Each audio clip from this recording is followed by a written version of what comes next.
bagaimana kita bertumbuh dalam kasih karunia. Nah, saudara, ayatnya berkata, kita mau sama-sama baca di dalam 2 Petrus pasal 3 ayat 18. Ayat ini berkata, tetapi bertumbuhlah dalam kasih karunia dan dalam pengenalan akan Tuhan dan Juru Selamat kita, Yesus Kristus, baginya kemuliaan sekarang dan sampai selama-lamanya. Nah, Petrus di bagian akhir dari suratan yang dia tulis, dia menasehati kita semua supaya kita bertumbuh dalam kasih karunia dan dalam pengenalan akan Tuhan dan Juru Selamat kita, Yesus Kristus. Nah, saudara, kenapa kita mesti bertumbuh dalam kasih karunia? Nah, kita harus tahu dulu tujuan diberikannya kasih karunia kepada kita. Kalau nanti saudara baca dalam 2 Petrus 1, ya di situ Petrus menjelaskan tujuan diberikannya kasih karunia ada 2, saudara. Pertama, agar kita boleh ambil bagian dalam kodrat ilahi, ya, yaitu sifat ilahinya Allah, supaya kita ya dapat menjadi anak-anak Allah dan menjadi semakin mulia seperti Kristus, serupa Kristus. Jadi saudara, tujuan kita diberikan kasih karunia adalah supaya apa, saudara? Supaya kita bisa ambil bagian dalam kodrat ilahi. Nah, apa itu kodrat ilahi? Sifat-sifat ilahi yang dikaruniakan kepada kita, ya, supaya kita menjadi anak-anak Allah, supaya kita semakin bertumbuh, semakin mulia serupa Kristus, saudara. Itu tujuannya. Makanya kita mesti bertumbuh dalam kasih karunia. Semakin kita bertumbuh dalam kasih karunia, semakin kita boleh mengambil bagian dalam kodrat ilahi itu. Berarti kita semakin bertumbuh serupa Kristus. Berarti kita berubah semakin serupa Kristus. Jadi kita mesti bertumbuh dalam kasih karunia. Itu tujuannya. Ya. Yang kedua, saudara, tujuan diberikannya kasih karunia supaya kita dapat luput dari hawa nafsu duniawi yang membinasakan. Ya. Nah, saudara, makin kita bertumbuh dalam kasih karunia, berarti makin kita luput dari hawa nafsu duniawi yang membinasakan. Nah, apa itu hawa nafsu duniawi? Ya, kita tahu itulah 3 hal yang saudaraku merusak hidup kita. Keinginan daging, keinginan mata, dan keangkuhan hidup. Jadi saudara, kalau kita terus-menerus bertumbuh dalam kasih karunia, kita juga terus-menerus luput dari hawa nafsu dunia yang membinasakan ini. Ya, makanya kita mesti terus bertumbuh dalam kasih karunia dan dalam pengenalan akan Tuhan. Nah, saudara, kita mesti tiap hari berubah. Ya, kalau kita ya tidak secara sengaja mau berubah, sebenarnya secara tidak sadar kita terus-menerus berubah. Mari kita lihat next, saudara. Tahukah saudara, berikutnya, ya, kita berubah terus-menerus secara tidak sadar. Ya, tanpa kita sadari sebenarnya tiap hari kita berubah. Cuman pertanyaannya, kita berubah ke arah mana? Apakah makin serupa dengan Kristus atau kita berubah makin jauh dari keserupaan dengan Kristus? Nah, apa yang merubah kita, saudara? Ada 3 kekuatan yang terus-menerus mengubah kita. 3 musuh kita, saudara. Yang pertama yang di atas adalah setan. Nah, setan terus-menerus merubah kita. Bagaimana caranya dia merubah kita? Dia memberikan pikiran-pikiran yang nggak benar. Dia terus menanamkan tipuan-tipuannya di dalam pikiran kita. Ini yang merubah kita makin jauh dari keserupaan dengan Kristus. Saudara-saudara, setan senjatanya adalah tipuan. Ya, dia taruh pikiran-pikiran yang nggak benar di pikiran kita. Pikiran-pikiran yang salah, konsep-konsep yang salah. Ya, konsep tentang Allah yang salah. Ya, konsep tentang diri kita yang salah. Konsep tentang manusia yang salah. Ya, terus dia tanam ini tiap hari. Lewat apa, saudara? Oh, lewat apa yang kita dengar, apa yang kita lihat. Lewat apa? Medsos. Ya, kita tiap hari, saudaraku, nonton medsos. Kita sedang dirubah oleh setan, saudara. Dia terus tanam pikiran-pikiran yang nggak benar. Terus, saudaraku, dia terus aktif dia. Ya, makanya tanpa kita sadari kita sedang dirubah oleh setan, saudara. Setan juga bisa merubah kita ya lewat apa? Lewat pengalaman-pengalaman yang kita alami, lewat luka-luka, lewat trauma-trauma. Ya, ketika kita dibully terus, disakiti terus. Misalnya seorang wanita terus disakiti sama ayahnya, terus dibully sama teman lakinya, terus saudaraku disakiti sama pemimpinnya. Nah, lama-lama saudara, wanita ini bisa trauma ya terhadap pria. Kenapa? Karena lewat pengalamannya dia ditipu, saudara. Lewat pengalamannya dia punya konsep yang salah tentang pria. Pria mah sama aja deh. Pria itu jahat, ya, pria itu mengerikan, pria itu tidak bisa dipercaya.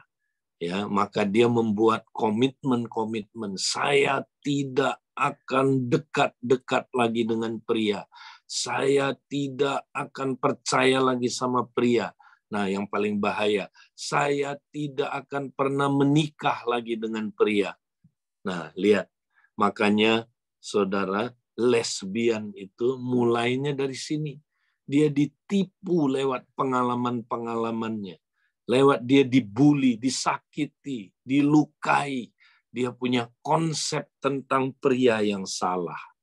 Ya, nah ini saudara, setan tiap hari bekerja. Saudara nggak sadar, sedang merubah saudara semakin tidak serupa dengan Kristus. Itu yang pertama, kekuatan pertama yang merubah kita tiap hari. Nah, kekuatan kedua yang merubah kita tiap hari tanpa kita sadari, kekuatan dari dalam. Kalau yang tadi dari luar, ini dari dalam. Dari kedagingan kita, saudara. Ya, kita punya 3 keinginan. Nah, yang tadi itu, saudara. 3 hal. Keinginan daging, keinginan mata, dan keangkuhan hidup. Ya. Nah, 3 hal ini, saudara, merubah kita dari dalam. Ya, membangun habit-habit yang berdosa, habit-habit kedagingan. Ini terus merubah kita. Nah, makanya saudara, kita harus mengalahkan ya kedagingan ini ya dengan membangun habit-habit yang baru ya. Nah, jadi saudara, kita tiap hari tanpa kita sadari kita berubah terus secara kita tidak sadar. Kita berubah terus, ya. Nah, yang ketiga, kekuatan yang ketiga yang merubah kita, saudara, adalah dunia ini. Ya, Roma pasal 12 ayat 2 bilang, janganlah kamu menjadi serupa dengan dunia ini. Ya, jadi dunia itu apa, saudara? Dunia itu sebuah komunitas yang semuanya hidup berpusatkan diri sendiri. Itulah dunia, ya, yang berfokus kepada egonya, yang menjadikan egonya center hidupnya, yang menjadikan egonya raja dalam hidupnya. Ini dunia, saudara. Dunia itu ada komunitasnya, ya, ya. Jadi kumpulan orang-orang yang berpusatkan ego, itulah dunia, saudara. Ada komunitasnya. Kalau saudara lihat Facebook, ada komunitasnya. Ya, lihat apa saudaraku Instagram, ada komunitasnya. Ya, semua saudara lihat aja. Ya, di YouTube orang yang saudaraku, ya ada komunitas-komunitasnya. Dan komunitas-komunitas ini, saudara, ya, yang udah dipengaruhi oleh apa saudaraku ego, ya mereka dipakai ya untuk apa? Mengkonformasi kita menjadi semakin serupa dengan mereka. Kita dikonformasi, diubah semakin serupa dengan dunia ini. Supaya kita makin egois, supaya kita makin berpusatkan diri sendiri. Nah, makanya Alkitab bilang, jangan kamu menjadi serupa dengan dunia ini. Tapi berubahlah oleh pembaharuan akal budimu. Ya, jadi saudara tiap hari kita diubah.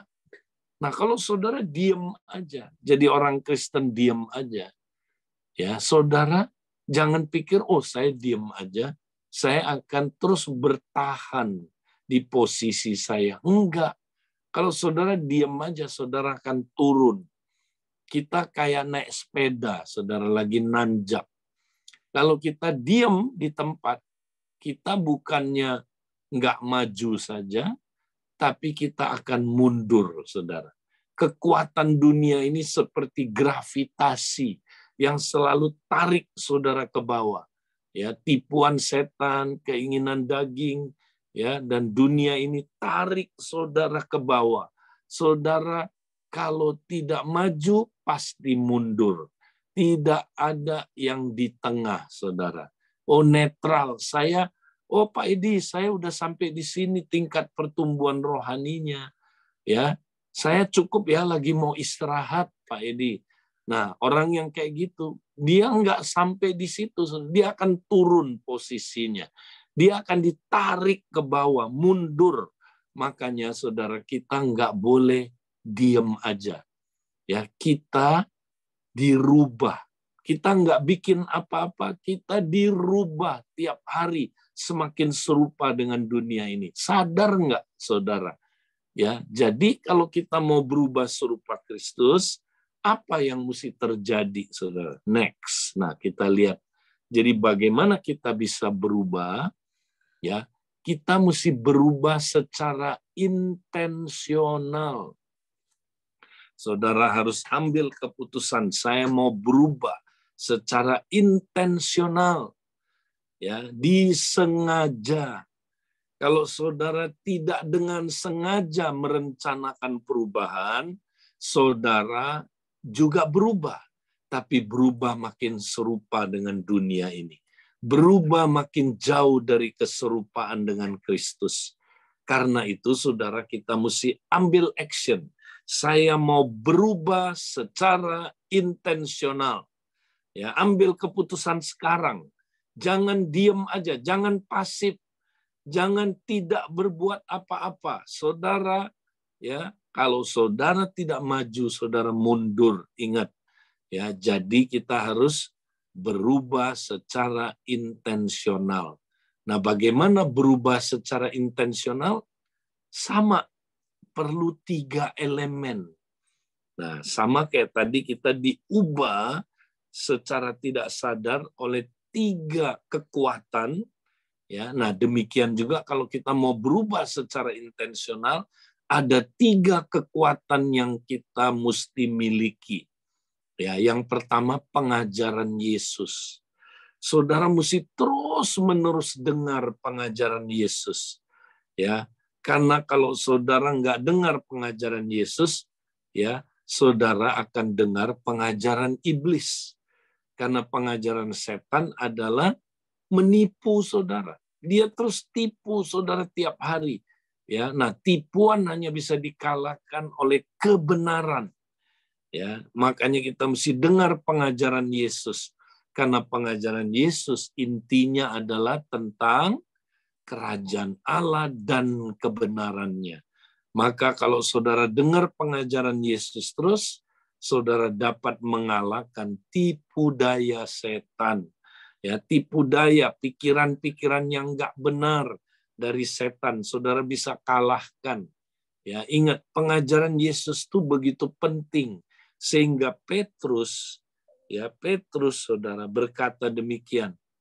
Ya, kita ini ya yang sudah lahir baru seharusnya kita seperti bayi yang selalu ingin susu yang murni dan rohani. Ya, saudara. Jadi kita sebagai anak-anak Tuhan yang udah lahir baru, saudara, kita perlu minum susu terus. Nah, susu itu adalah, saudaraku, pengajaran Yesus. Ya, kita, saudara, perlu terus dengar pengajaran Yesus seperti bayi terus perlu susu. Nah, di sini bukan bicara soal tingkat pengajaran, ya, ini bukan soal pengajaran dasar susu, bukan.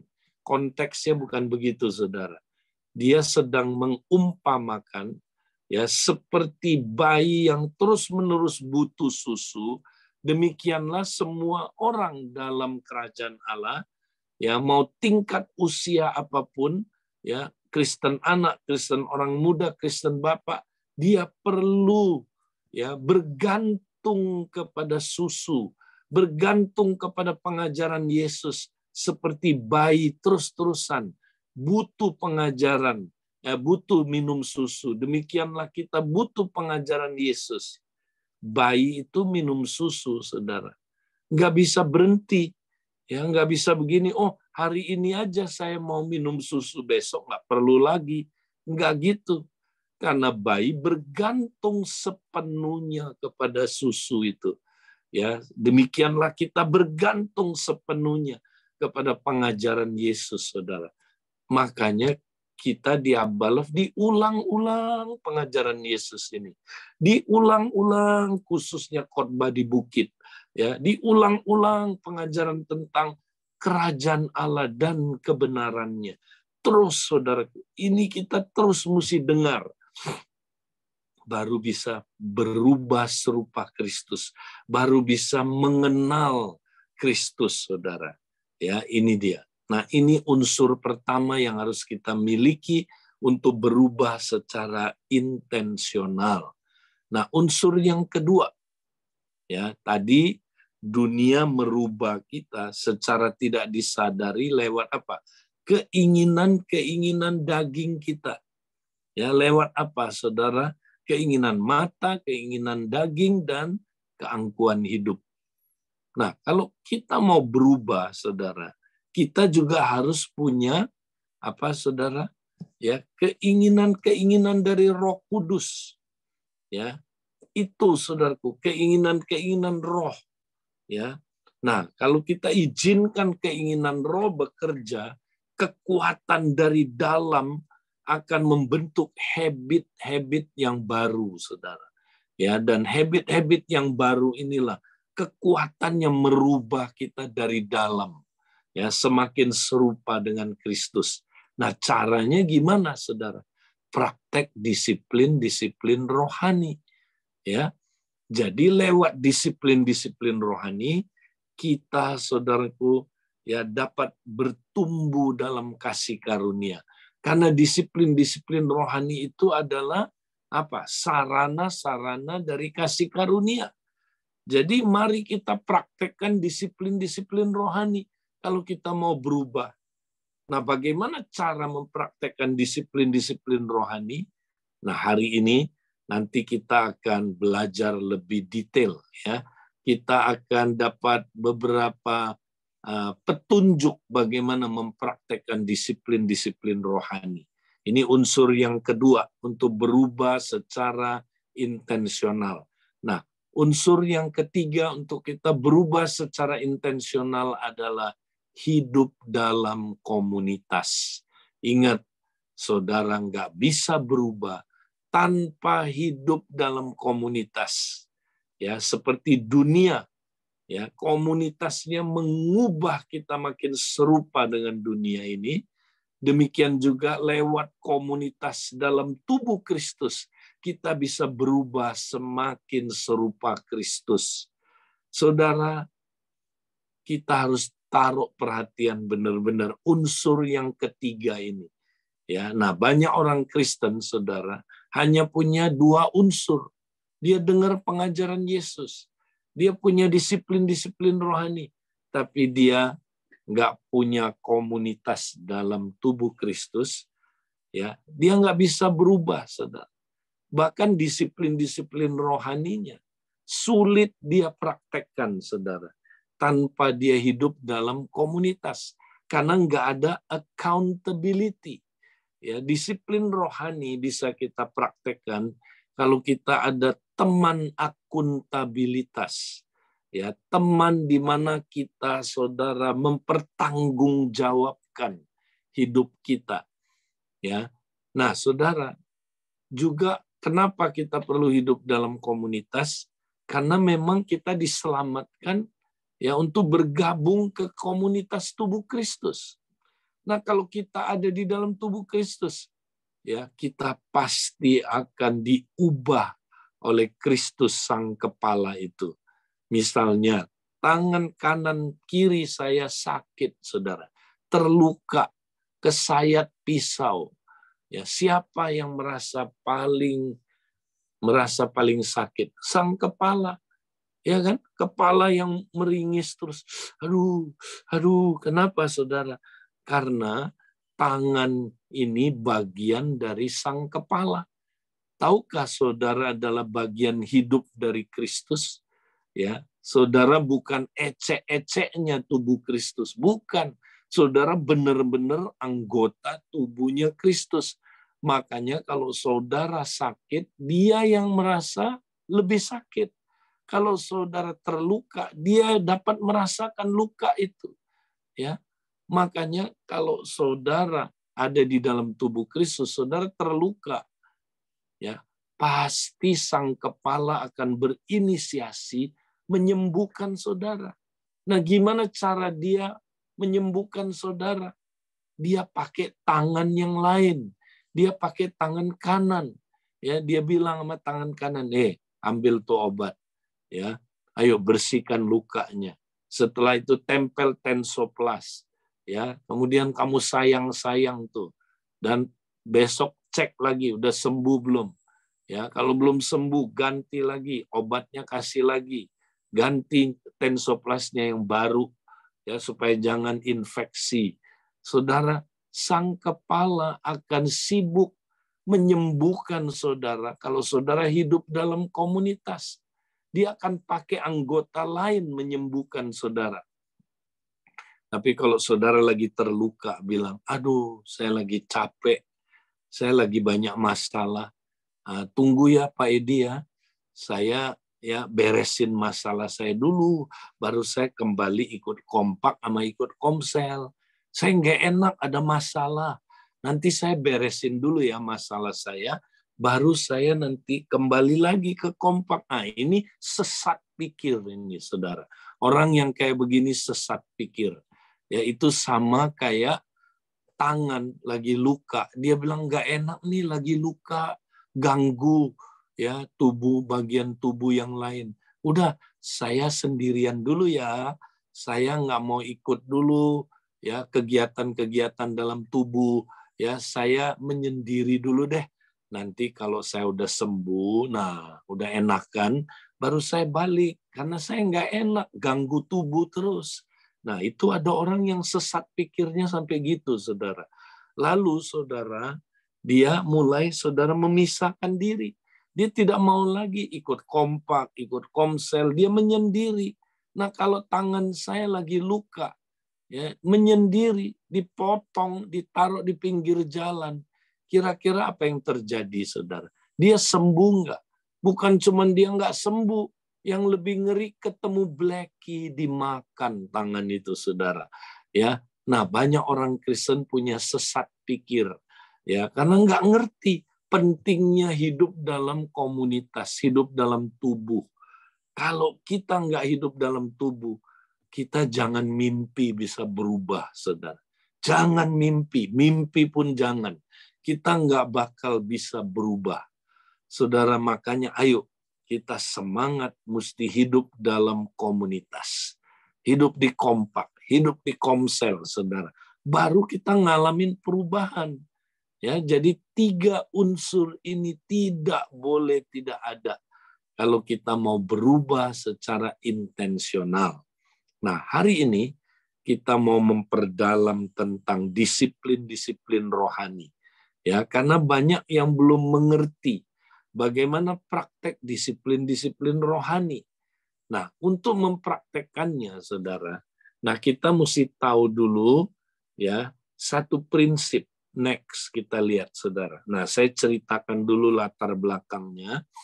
Jadi, saudara, ya pada abad yang keempat, ya sesudah zaman Konstantinus Agung, ya jadi ketika Kaisar Konstantinus Agung, ya dia menjadi Kristen, lalu menjadi kaisar pertama, kaisar Romawi pertama yang Kristen.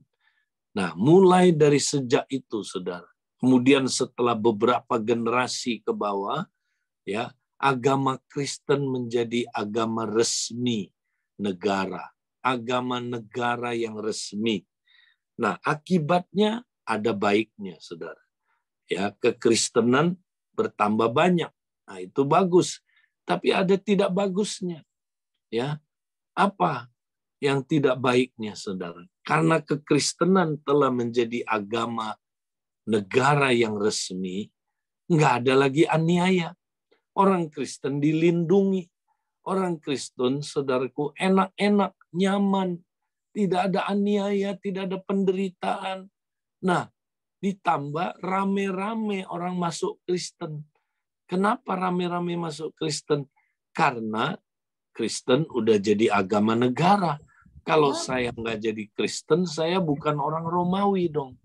Nah, akhirnya orang berbondong-bondong masuk Kristen tanpa pertobatan.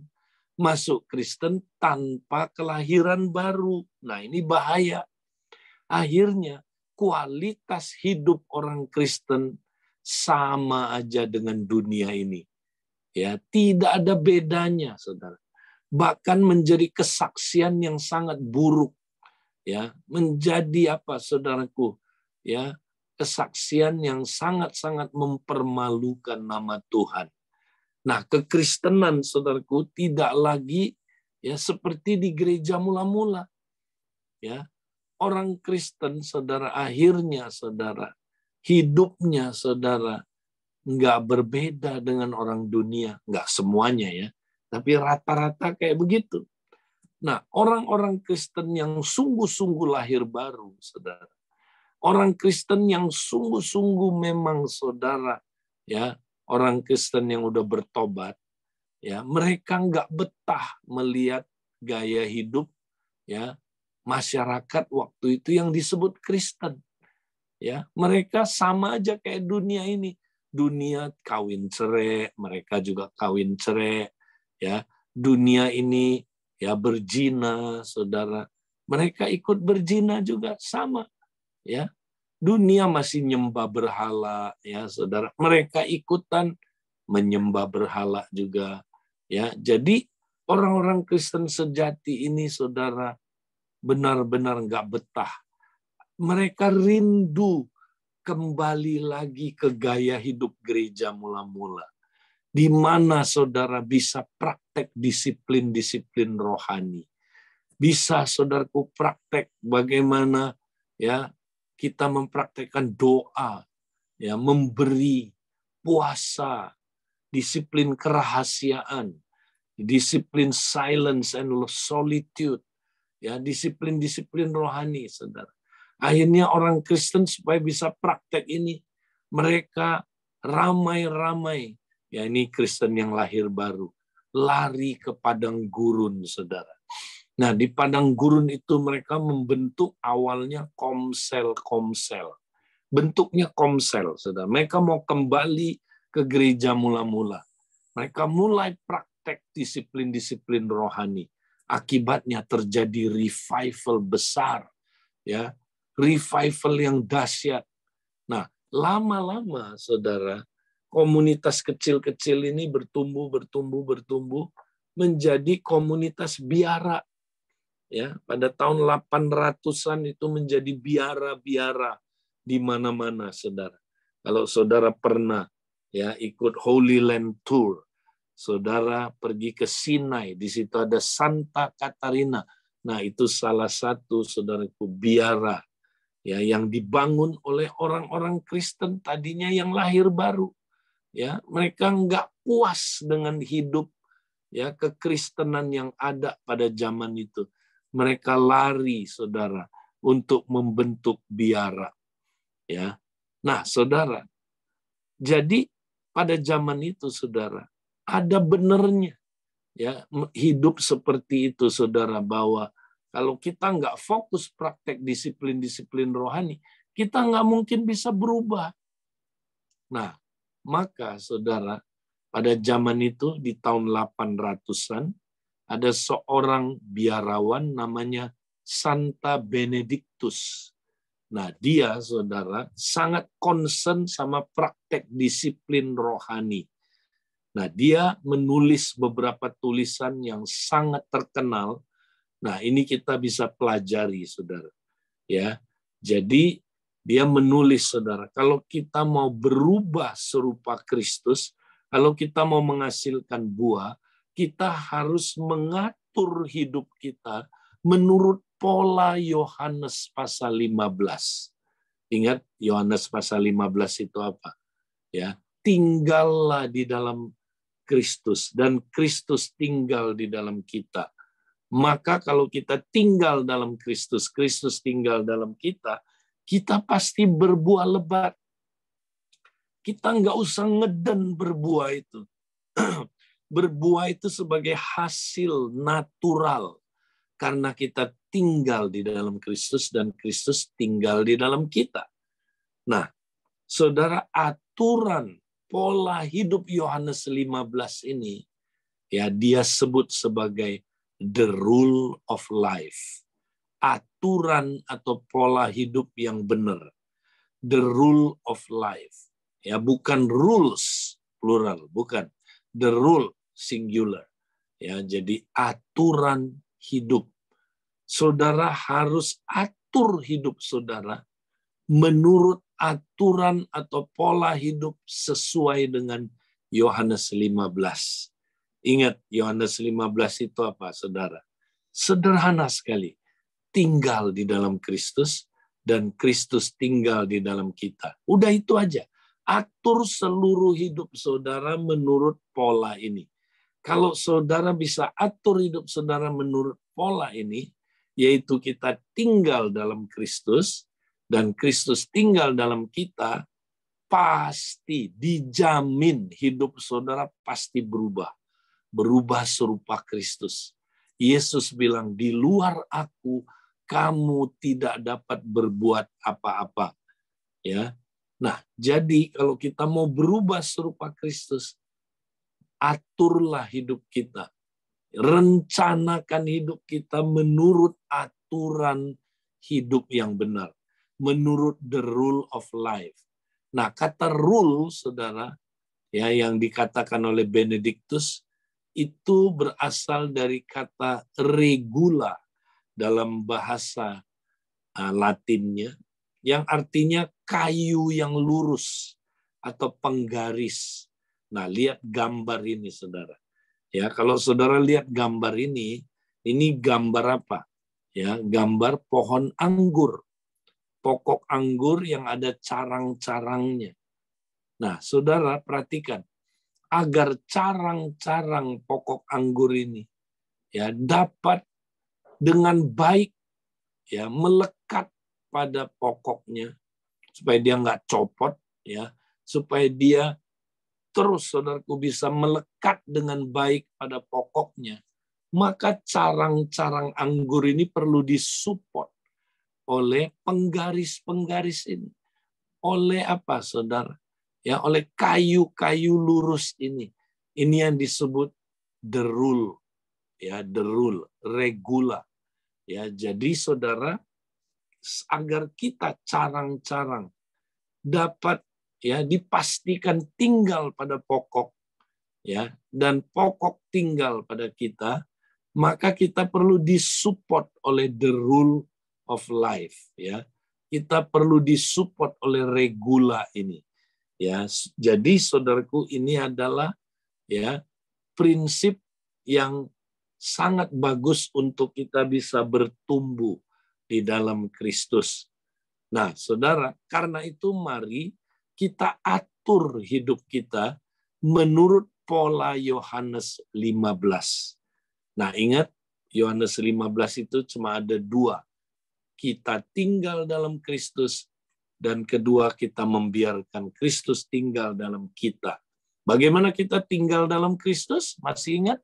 Ya, praktek disiplin-disiplin penyangkalan diri. Ya kan?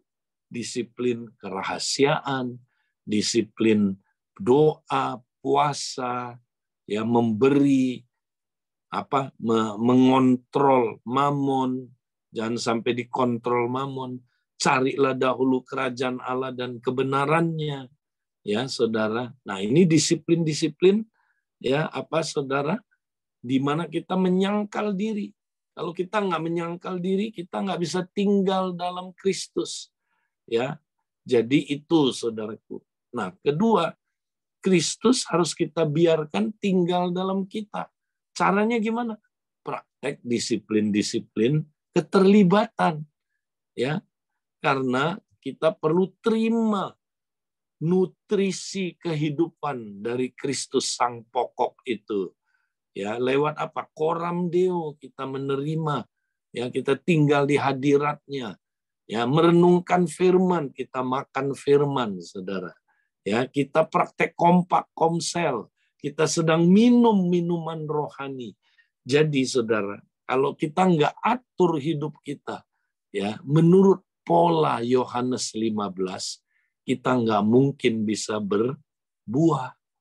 Nah, sekarang yang terakhir, kita akan lihat bagaimana kita merencanakan aturan atau pola hidup kita. Next, kita lihat, saudara. Nah, bagaimana kita merencanakan aturan pola hidup kita supaya sesuai dengan Yohanes 15. Dengan perkataan lain, bagaimana kita praktek disiplin-disiplin rohani. Ya, nah, apa prinsip-prinsipnya? Nah, mari kita lihat. Perhatikan benar-benar ya. Ini penting, saudara. Ya, banyak orang gagal praktek disiplin rohani karena nggak ngikutin prinsip-prinsip ini. Yang pertama, ya, mulai, ya satu-satu boleh. Yang pertama, mulai dari langkah kecil sesuai kondisi sekarang. Ya, nah, mulai aja dengan kondisi sekarang. Ya, Tuhan tahu kondisi kita. Tuhan mengerti kita ada di posisi mana. Ya. Nah, kondisi kita, misalnya saudara seorang bisnismen, sibuk, ya, punya anak, ya, saudara juga harus melayani di gereja, ya, saudara juga harus berperan di masyarakat. Kondisi kita sekarang, ya, itu harus diakui sibuk, saudara. Kita semua sibuk. Nggak ada orang yang nggak sibuk di dunia ini. Nah, gimana kita sebagai orang yang sibuk ada di kondisi kita sekarang bisa praktek disiplin-disiplin rohani?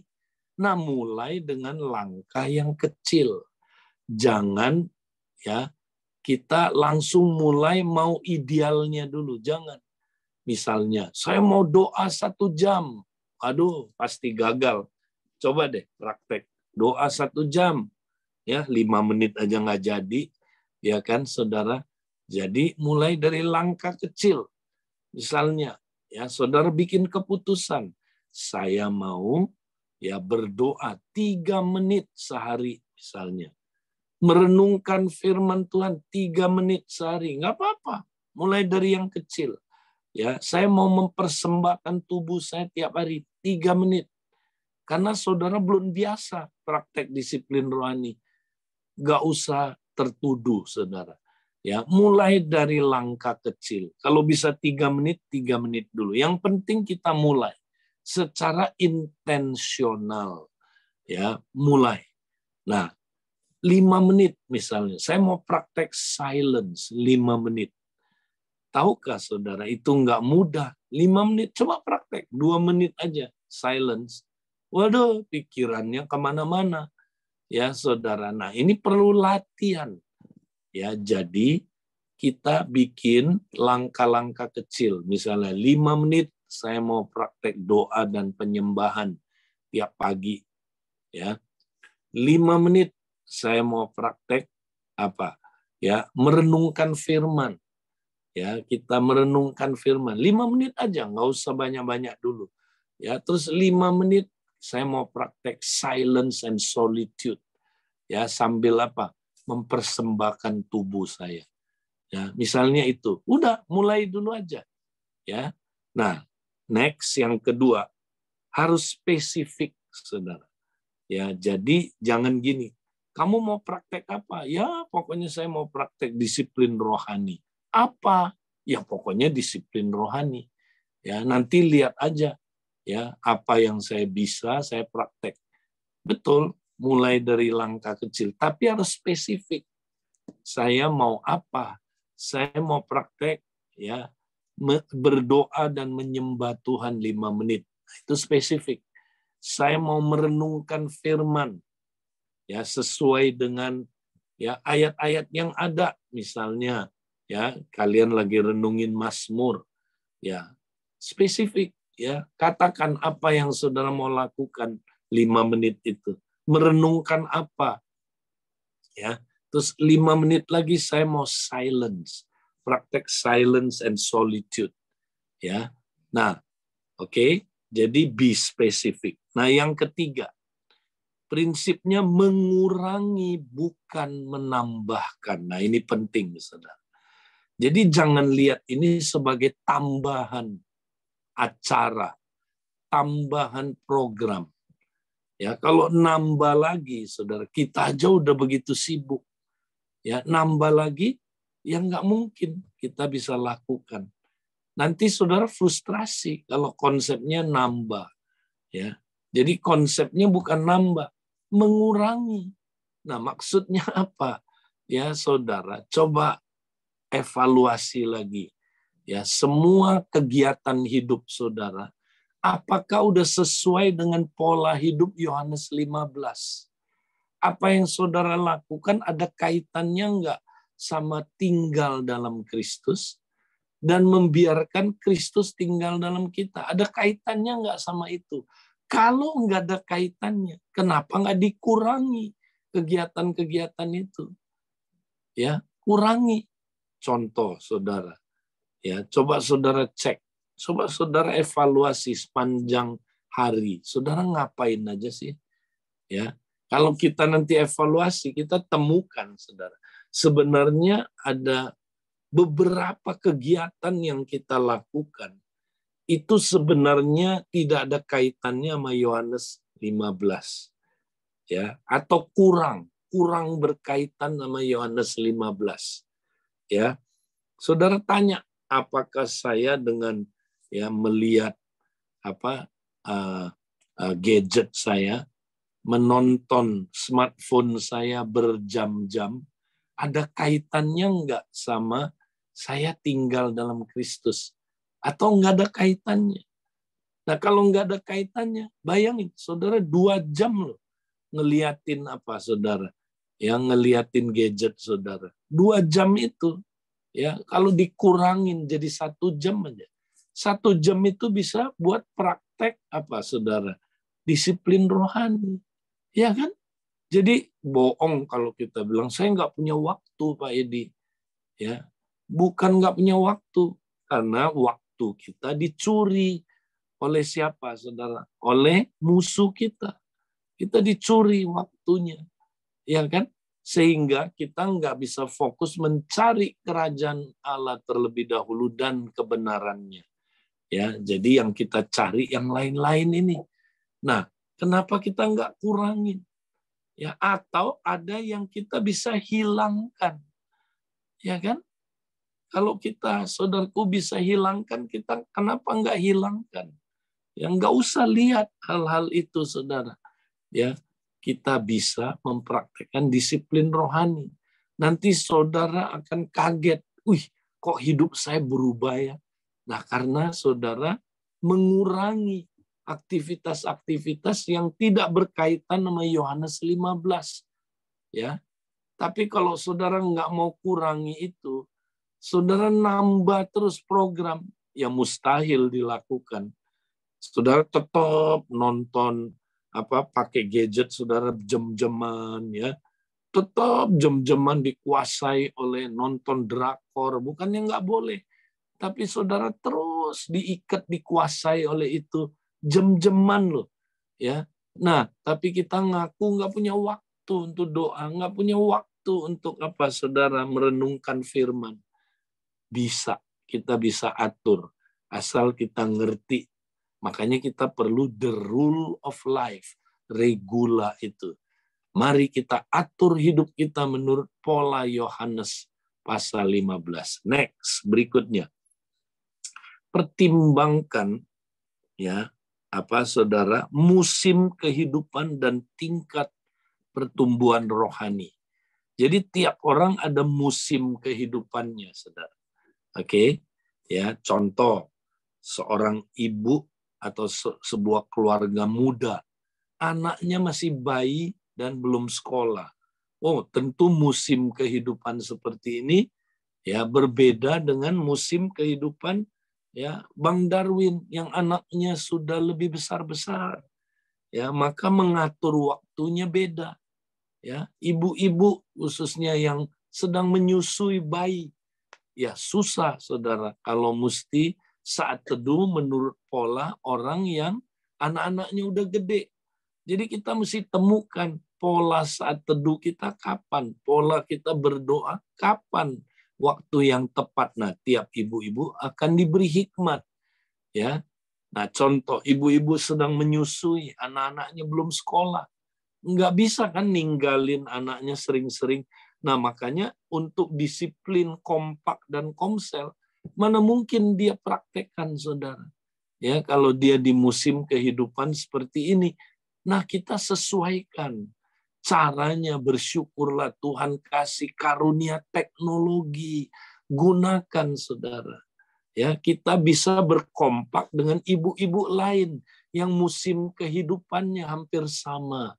Ya, kita bisa sambil nyusuin, kita bisa saudara berkompak ya, sambil menyusui. Kita bisa sharing, saudara. Sambil masak, nggak apa-apa. Tuhan tahu musim kehidupan kita, saudara. Ya, nah, ibu-ibu yang anaknya udah sekolah, nah ini lain lagi kan.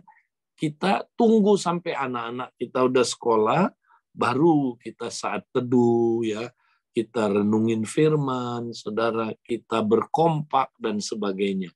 Nah, saudara, tiap orang punya musim kehidupan yang berbeda-beda. Ya. Kemudian pertimbangkan juga tingkat pertumbuhan rohani. Ya, Kristen anak tentu disiplinnya jangan langsung yang berat-berat dulu, puasa misalnya. Ya, dia akan praktek itu, tapi mulai dengan yang simple dulu, saudara. Nah, kalau di SPK kami dorong 3 hal ini.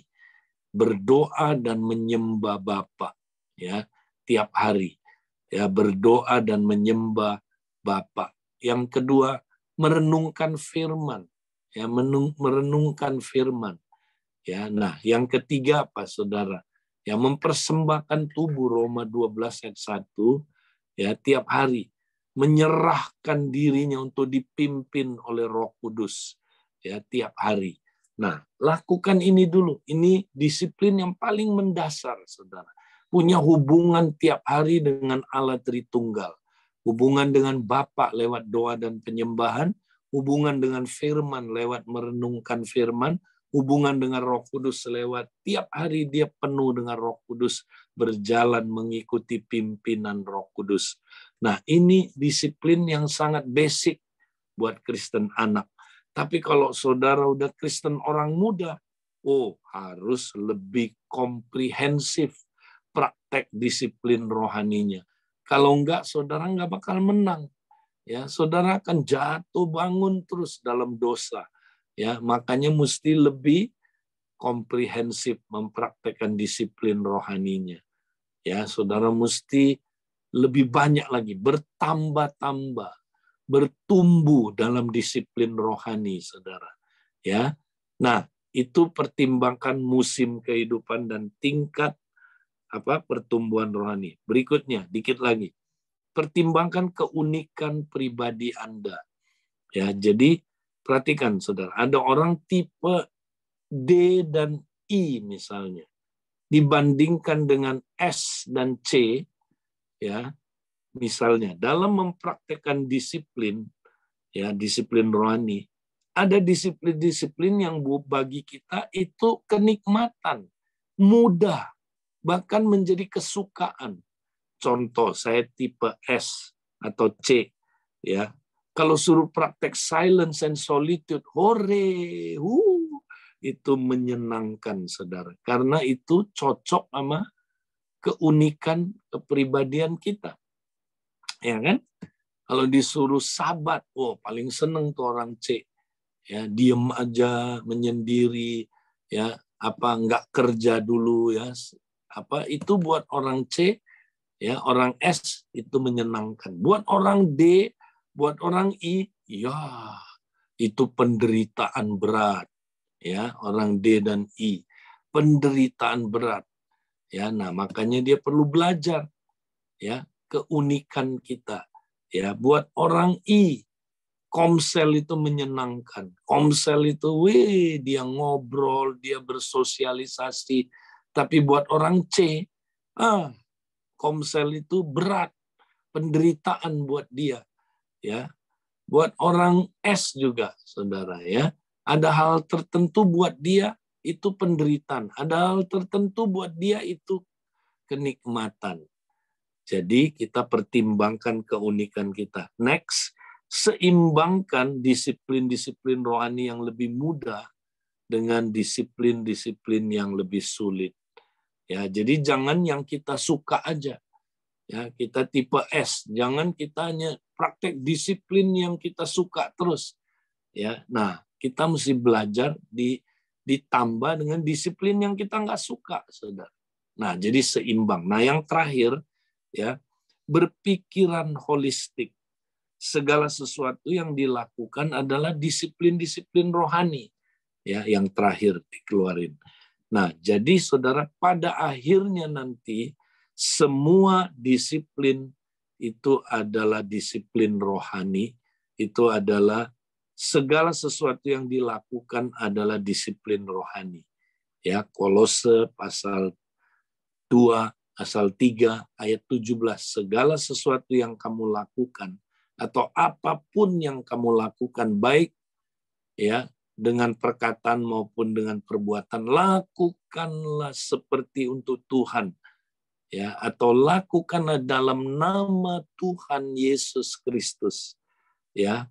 Nah, saudara, jadi segala sesuatu itu disiplin rohani, ya. Tuhan Yesus praktek apapun itu berupa disiplin rohani, saudara. Ya, dia dengar suara Bapaknya, itu disiplin rohani. Ya, dia saudara ya berpuasa, itu disiplin rohani. Ya, dia ngapain, saudaraku? Ya, dia melakukan ya silence and solitude, bahkan sampai jadi kebiasaan. Itu disiplin, saudara. Disiplin rohani. Nah, inilah prinsip-prinsip yang saudara mesti praktekkan.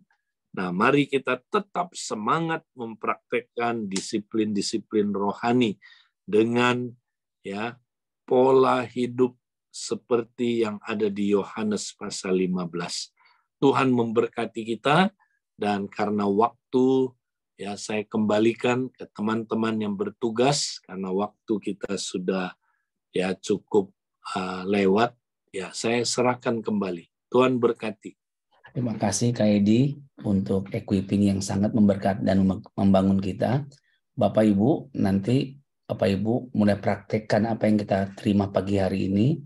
Karena kalau kita mulai praktekkan, kita akan lupa lagi dan tidak akan lakukan. Mulai praktekkan dengan diri kita, dengan keluarga kita, dan komunitas kita. Dan lalu bagikan kepada orang lain. Jangan langsung bagikan. praktekkan dulu Bapak Ibu, supaya itu menjadi nyawa kita. Jadi saudaraku, nanti rekaman juga akan kita bagikan. Saudara bisa minta sama PKS saudara, dengar ulang kembali supaya kita diperkaya, diperlengkapi, sampai kita mengalami perubahan itu karena mempraktekannya. Mari kita satu dalam doa. Bapa Sorgawi, terima kasih untuk firman-Mu yang kami terima pagi hari ini. Kami sangat bersuka cita Tuhan, karena Engkau ada di sini, Engkau membangun komunitas, Engkau membangun tubuh-Mu Tuhan. Bapa, kami melakukan apa yang kami terima hari ini Tuhan, supaya hidup kami diubahkan serupa Kristus melalui prinsip-prinsip pengajaran Yesus dan juga disiplin-disiplin rohani yang membuat kami berubah setiap hari Tuhan. Tuhan Yesus, kami berdoa menyerahkan hidup kami hari ini, mampukan kami untuk melakukan apa yang kami terima hari ini Tuhan. Terpujilah Tuhan. Dalam nama Yesus kami bersyukur. Bapak Ibu, mari